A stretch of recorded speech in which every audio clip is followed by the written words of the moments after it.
It was a picture that won him a legion of fans. Do you remember Prince George dressed in red shorts and an embroidered shirt at his baby sister's christening? Well, if you don't remember it, we've got to remind it, because that image has been immortalised in cake. Yes, indeed. There he is, Royal Highness. Amateur baker Lara Mason spent 30 hours crafting this sponge statue. It stands just under 3 feet tall. And she's here with us now and has brought in this creation. I mean, just getting into the studio, I was worried about it. It's quite portable, is it? It is. It's got an internal structure inside that I make out of metal rods and wood, and then it's all food proof. So, for example, a wedding cake is dowelled. It's exactly the same kind of process. Dowelled? The accent, dowelled. So, if you stack up 3 cakes on top of each other, Yes. if you have no support, it's just going to collapse. So, it's the same kind of concept, but I just kind of wiggled with the concept of it. This version of George smells very sweet. Well, he is. He's cake from the waist up until the shoulder, and then everything else is icing and chocolate.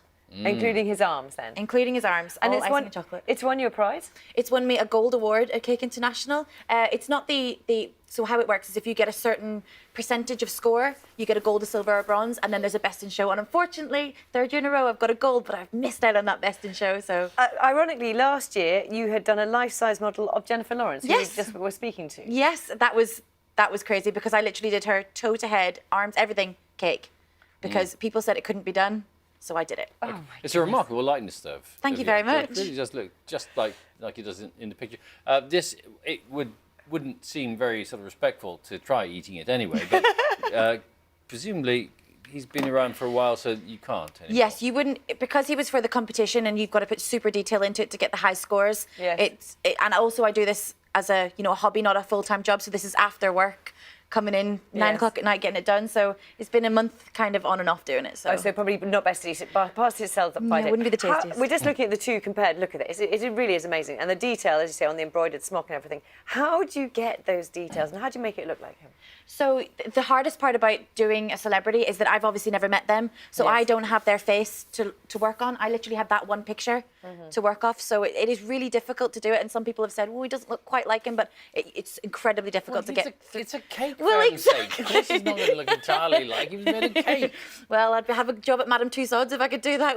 How did you get into this business in the first place? About 4 years ago, Here's the stages. We're just looking at Oh them yes, put together. it's a bit creepy at this stage before all the stuff goes on. So about 4 years ago, my mother-in-law wanted a cake for our wedding anniversary, and I just said I'd do it, and literally it went from there. I've been learning off YouTube how to do it. Never been to a class. Just get it done.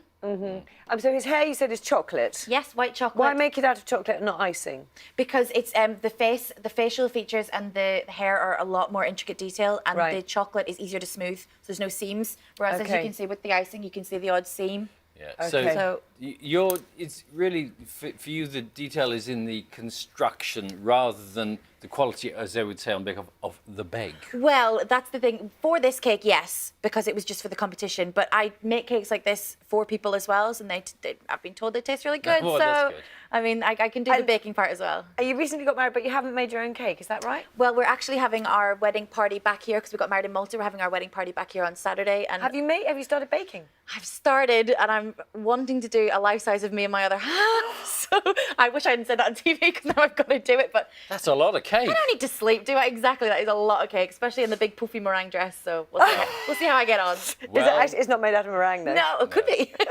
Well done. You certainly set a good example there, Lara. Thanks ever so much. Thank you very much. Thank you. Just take him out carefully.